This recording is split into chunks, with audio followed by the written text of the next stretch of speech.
In this video, I would like to talk about some ideas about how you can do this assignment. Okay, so please do the assignment seriously.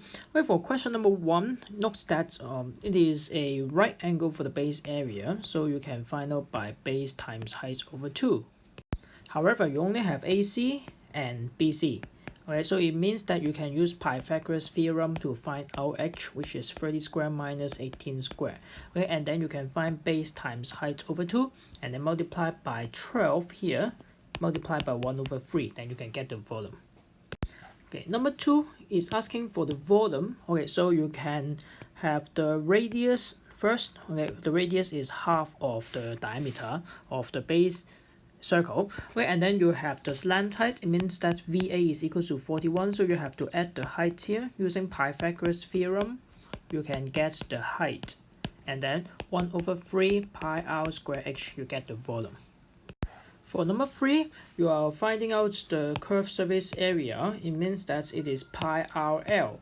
Okay, so what information you have now? You only have the height and also the base area. Also, how can you obtain the base radius using 9 pi here? So you can use the formula here to find out r. Then after you find out r, you can find the slant height by Pythagoras theorem as well. And finally, you apply pi rl. Okay, number 4 is asking for the volume of the thrust. So the only way to find it is the volume of the bigger cone minus the volume of the smaller cone. So for finding out the volume of these two cones, you have to find the height of each of them. Okay, please note that this 5 cm does not refer to any part of the cone, but only the height of the frustum. Okay, so you can actually make a draft here, although it's not necessary in the steps, but you can use this to help you think about how to find out the height of the cone. Okay, so you have 8 and 12 here, and which part is 5? Only this part. Okay, so it means that if you want to find out h here, then it is h plus 5 as the corresponding height of the bigger cone. So by using similar triangle idea, you can have h over h plus 5 equals to 8 over 12. Then you can find out h. And then finally, you have the bigger cone minus smaller cone using 1 over 3 pi r square h. Okay, number 5 is asking for the base radius and the height of the container. Okay, so first of all, let's try to find out the base radius. Okay, so there are two methods that you can use. The first one, we use the arc length equals to base circumference. Okay, so let's look at the part that I highlight, which is the arc length of AA prime, and the corresponding part would be the circumference of the base. Okay, and then the second method would be sector area. It means the shaded area here would equals to the shaded area of the curved surface area on the right diagram. Okay, so how do you make the equation for each of them? For method 1, the arc length is a part of the base circumference, so we have 2 pi 15 for the whole base circumference.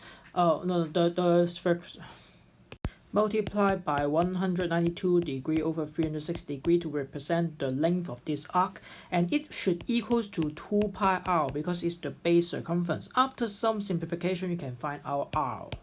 Okay, I don't show you the answer. And then for method 2, if you use sector area, then this time we use pi 15 square multiplied by 192 degree over 360 degree equals to pi r L. And what is L? Because you can see that the corresponding part of this VA would be this VA. So L is actually 15.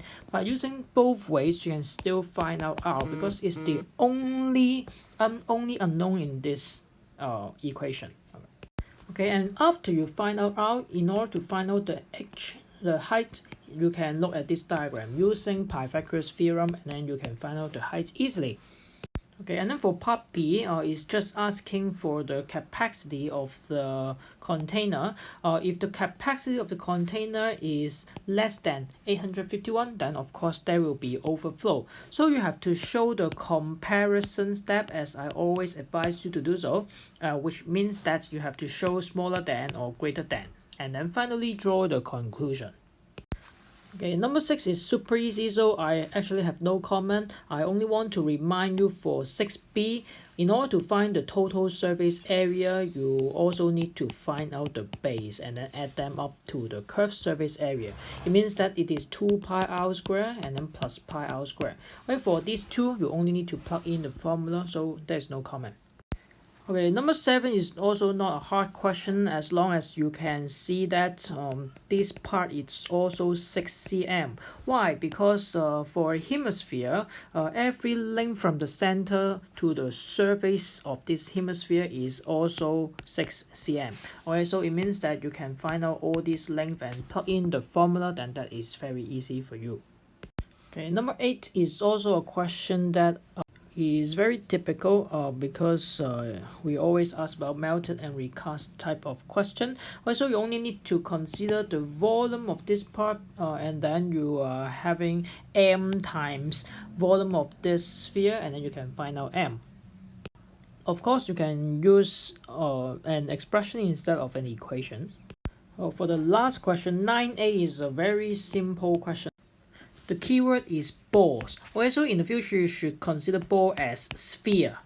Okay, so how do you find the volume of a sphere? Is 4/3 pi r cube. Okay, so there are 4 pieces. Okay, so you have to multiply by 4, then you can do 9a. Okay, and then for 9b is quite challenging because when you have the volume inside this conical cup, you will find that it is a smaller cone here. Okay, so how do you find the height of the water level, which is this part? You should know that here you don't have the height, you also don't have the radius. Okay, so it means that you have to use some of the information here in order to find the relationship between the radius and the height. Okay, so you can use two unknown. It means the first one is RCM, be the radius of the water surface. Let be the water surface and then let HCM to be the height of the water level. Which means that you have two unknowns, but how to deal with that? You can make use of the similar triangle idea and then you can relate R and H. Also, it means that you have two equations, two unknowns, and then finally you can eliminate one of them to find out H. So this is the idea. If you really cannot do that, it's fine for question number 9. But for other questions, please try to do them. If you don't understand, you can refer to this video again and again. Thank you.